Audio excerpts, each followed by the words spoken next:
Everyone thinks America saved the Allies with generosity, that Franklin Roosevelt in March 1941 simply opened the warehouses of democracy and handed Britain and the Soviet Union the means to resist Hitler, that the United States was the arsenal of freedom.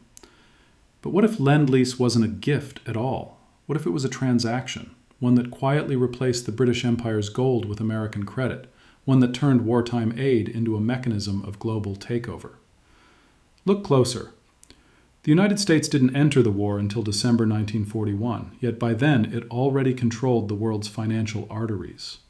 Britain, bankrupt but proud, was forced to sign away something far greater than ships or planes, the monetary sovereignty it had enjoyed for 2 centuries. Lend-Lease, $50 billion by 1945, nearly $700 billion in today's money, was never about charity. It was a form of dollar diplomacy so sophisticated that even its beneficiaries didn't notice the trap until it was too late. The slogan spoke of solidarity, but the contracts spoke of repayment in kind: bases, patents, markets, and political alignment. Remember this: empires rarely die on the battlefield, they die on the balance sheet. The red ink of the Treasury can be more fatal than any bomb. In 1939, Britain's reserves of gold in US dollars stood at roughly $4.5 billion, enough for 2 years of war spending at best. By the end of 1940, it was gone. The Bank of England had shipped its bullion across the Atlantic, first to Canada, then to Fort Knox, as collateral. The world's oldest empire pawned its treasure for time, and time, as we know, always belongs to the creditor. That creditor was not a person. It was a system, a network of New York banks, Washington officials, and industrial giants who saw war not only as a tragedy, but as an opportunity. To lend, not to give. To invoice, not to ally. So when Roosevelt announced that America would lend arms to any nation vital to its defense, it sounded noble. But the phrase Lend-Lease itself was an economic oxymoron. How can you lend what is destined to be destroyed? The answer was simple. You don't. You lend the money, not the weapons. And when the war ends, the debt remains. It wasn't just Britain that signed the invisible contract.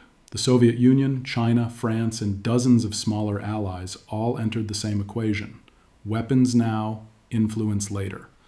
Each shipment of trucks or tanks carried a hidden invoice denominated not in gold, but in obedience. The official story calls it aid. The numbers call it acquisition. Because from 1941 to 1945, America didn't just win the war of machines, it won the war of accounts. Every dollar spent on Lend-Lease returned multiplied through contracts, control, and the birth of the post-war dollar empire.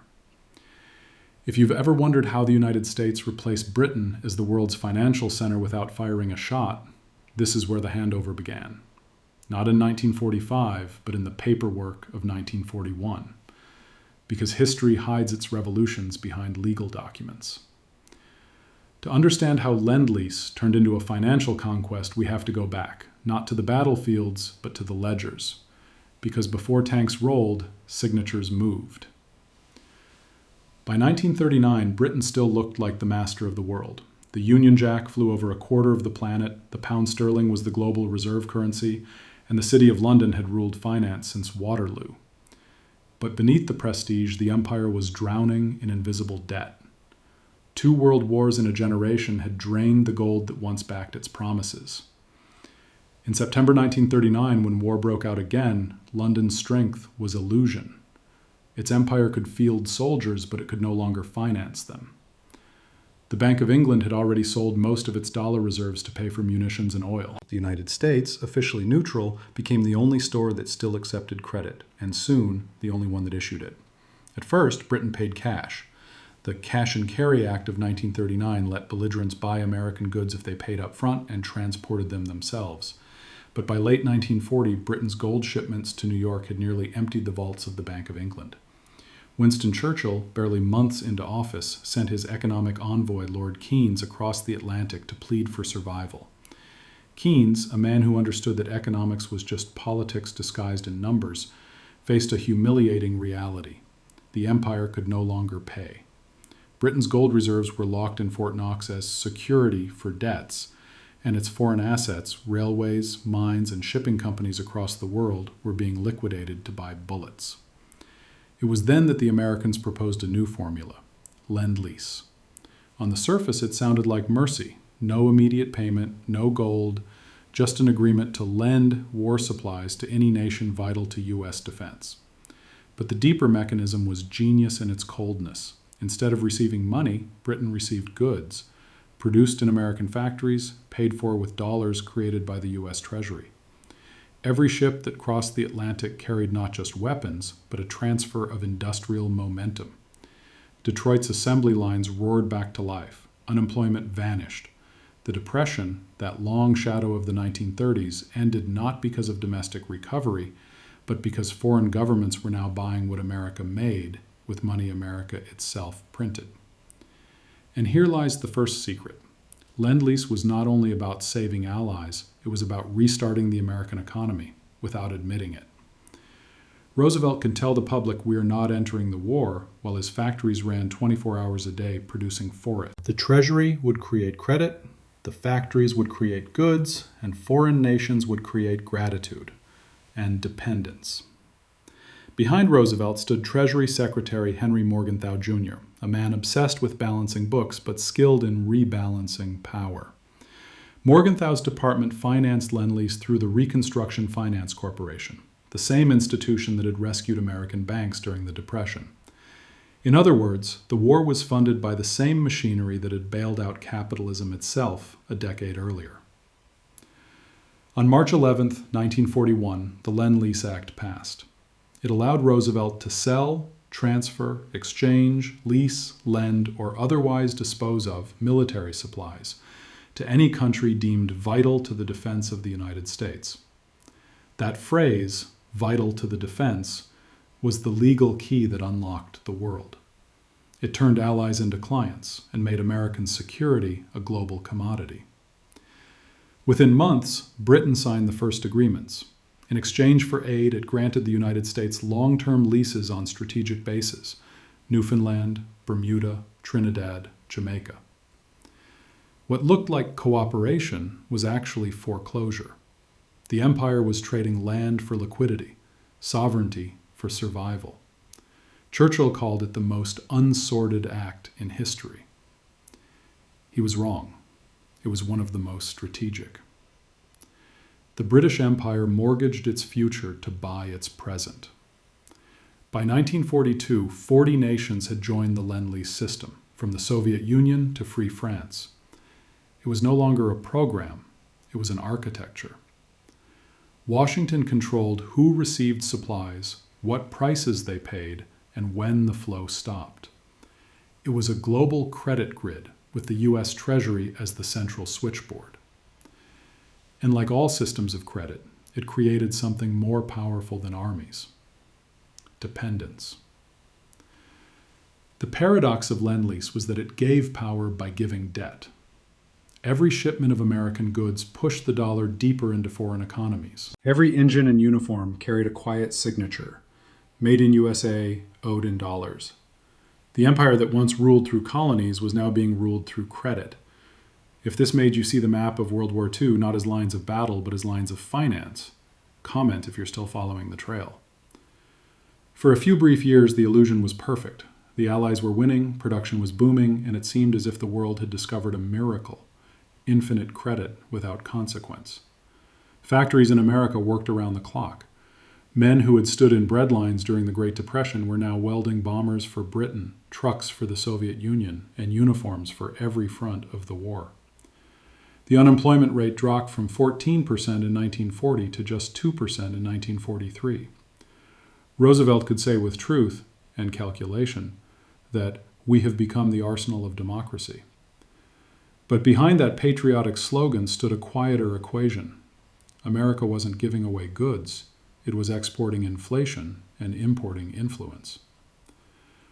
When a country produces goods and sends them abroad without payment in gold or goods in return, what fills the gap? Paper, treasury bonds, IOUs. The Lend-Lease system didn't erase economics, it disguised it. It replaced visible debt with invisible dependence. In London, the illusion took a different form. The government cheered as convoys arrived filled with American aircraft, jeeps, and food. Civil morale soared. The newspapers called it Anglo-American solidarity.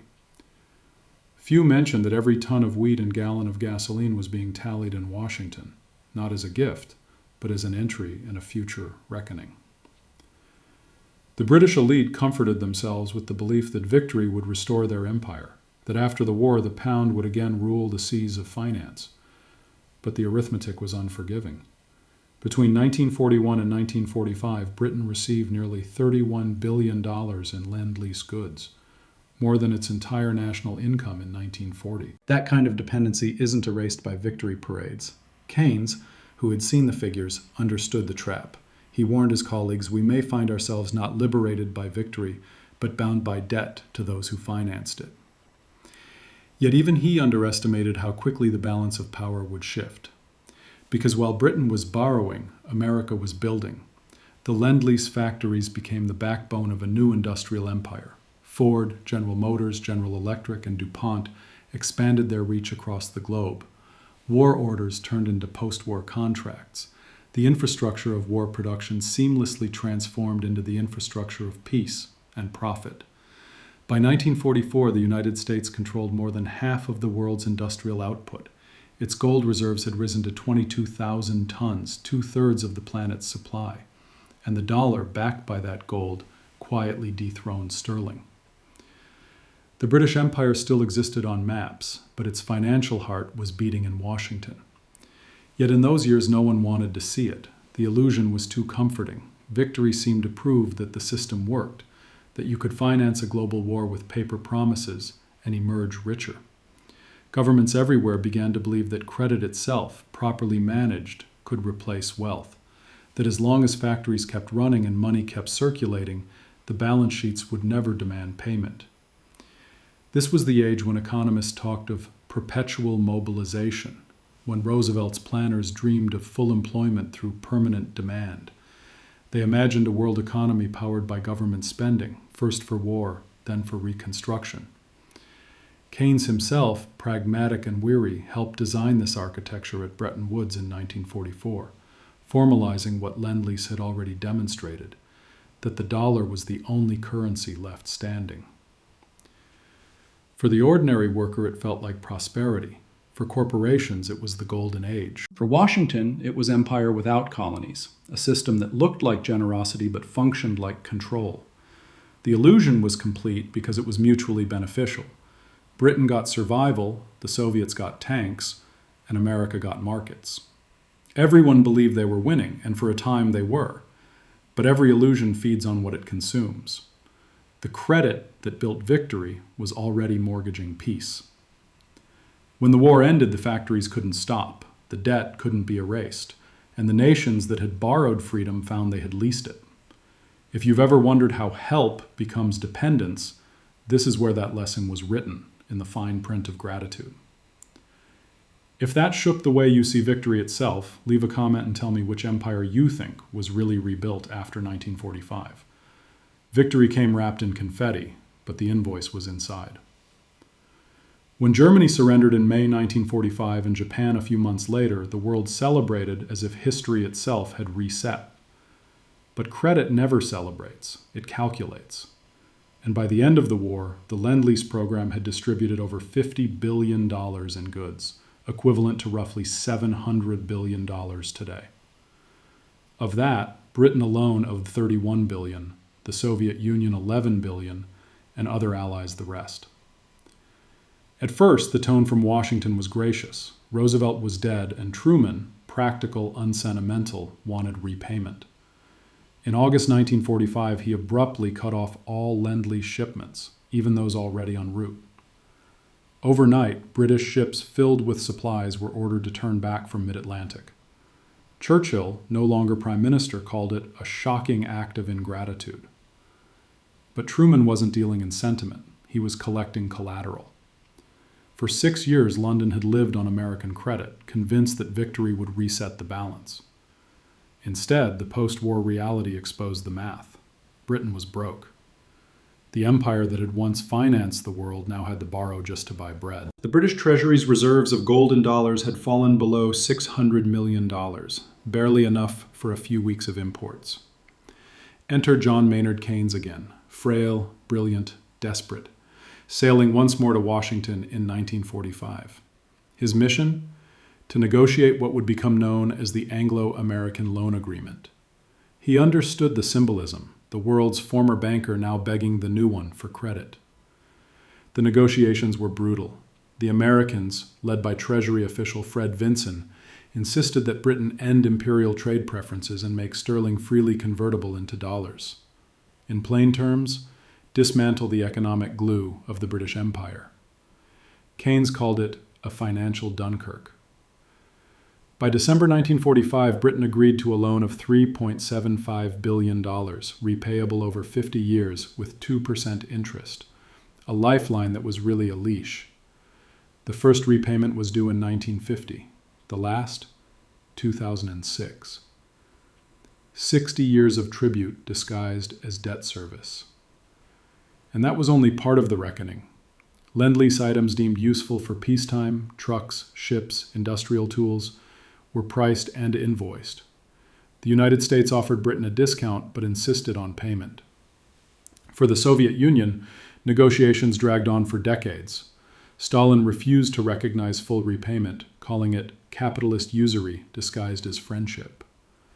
The final Soviet-American settlement wasn't reached until 1972 for a mere $722 million, a fraction of the original sum, but enough to formalize the hierarchy. The illusion of shared victory was gone. The balance of power had been audited. The British Empire was finished not by German bombs, but by American bonds.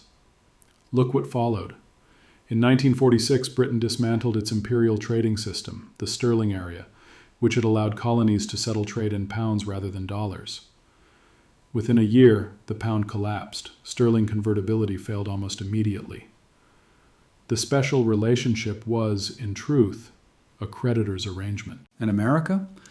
It emerged untouched, industrially intact, with 2/3 of the world's gold and a global demand for its currency. The war that bankrupted empires had minted a new one, not of colonies, but of contracts. The Marshall Plan would follow soon after, dressing the same mechanism in the rhetoric of Reconstruction. Aid became the new empire. But numbers don't forget. The United States had learned the formula. Lend to dominate, finance to rule. Empires of territory could fall. Empires of credit could not be invaded. That's why, when you look at the ruins of post-war London, you're not just seeing bomb damage, you're seeing the physical echo of a financial surrender. Keynes died in 1946, exhausted, knowing he had bought Britain time but sold it freedom. Arithmetic cannot be deceived. The war was won militarily, but economically it was lost, and the winners were the accountants. If this part made you see that victory has its price, and sometimes the bill comes decades later, let me know where in the world you're watching this from.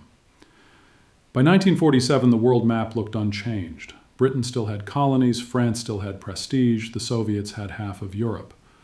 But beneath the flag, something invisible had shifted. The world's money now spoke American. The war had erased illusions about gold. The new foundation was credit, and credit was American. When the Bretton Woods Agreement took effect in 1944, it made the US dollar the only currency convertible to gold at $35 per ounce.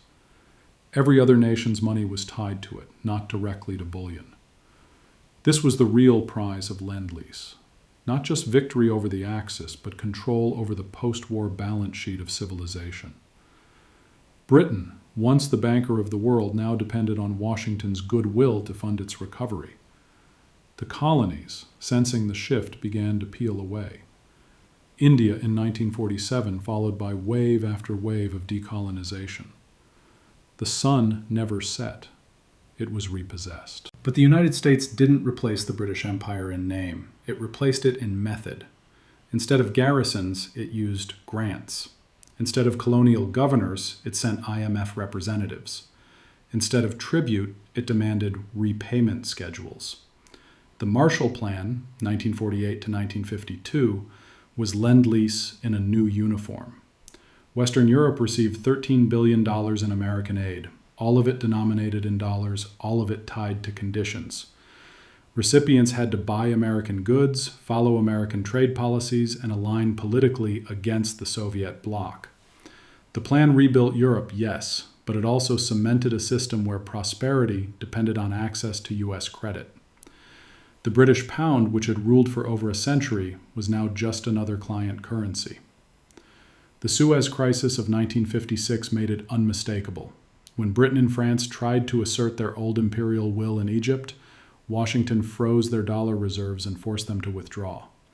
No army required, the empire folded under financial pressure. By then, America had become what it once pretended to oppose, a global creditor enforcing order through the ledger. The dollar was not just money, it was permission. If your central bank didn't hold enough of them, your economy could collapse.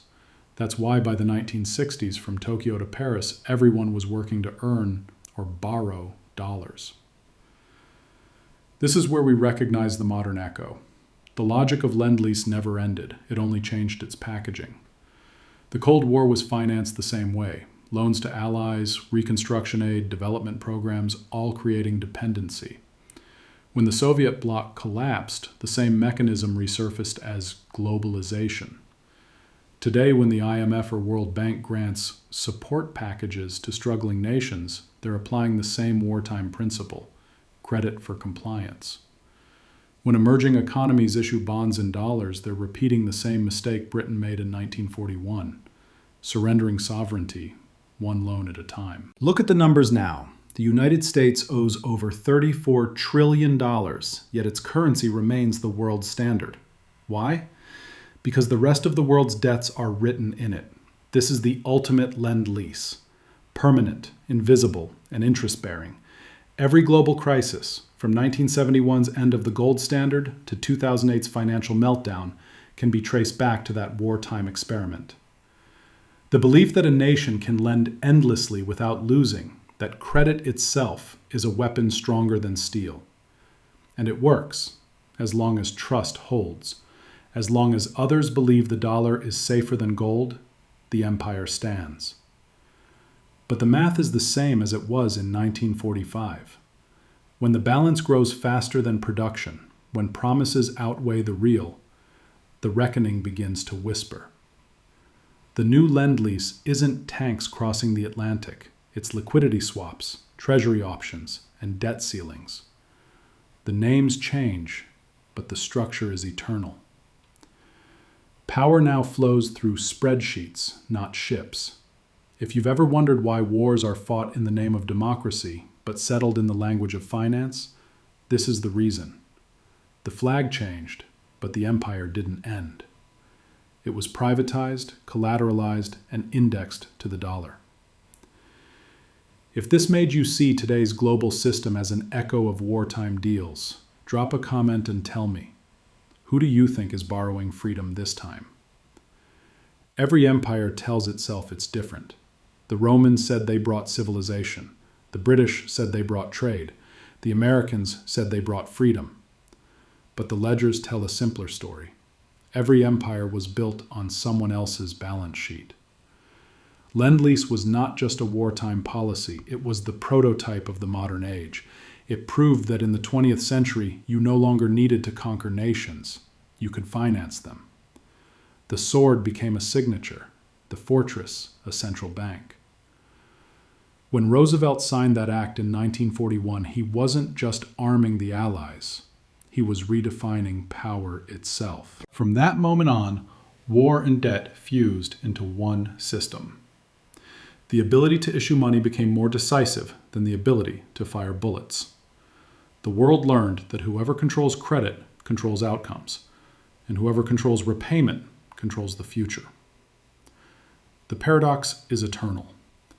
Generosity is the most powerful form of dominance. A gift that cannot be refused becomes a debt that cannot be repaid. Britain learned it. The Soviet Union learned it. And today, many nations still learn it every time a crisis comes and the IMF plane lands with assistance packages written in fine print. Look around now, in 2025. We live in the echo of that wartime invention. Currencies float, but dependence is fixed. The institutions that emerged from that era, the World Bank, the Federal Reserve System's global reach, the dollar itself, are the invisible pillars of an empire without borders. You can't march against it. You can only transact within it. And that's the quiet brilliance and danger of the Lend-Lease legacy. It created a world where credit replaced conquest, but also a world where collapse no longer needs armies. When too many nations owe too much to one currency, the fall of trust can trigger an avalanche greater than any war. Arithmetic, as always, cannot be deceived.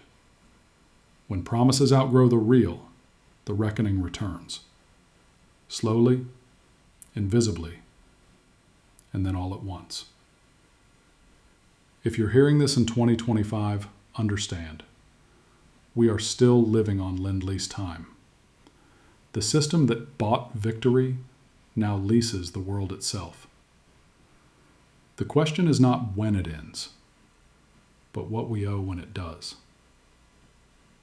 If this changed how you see the world's power map, leave a comment and tell me, what do you think the next empire will lend us before it asks for payment?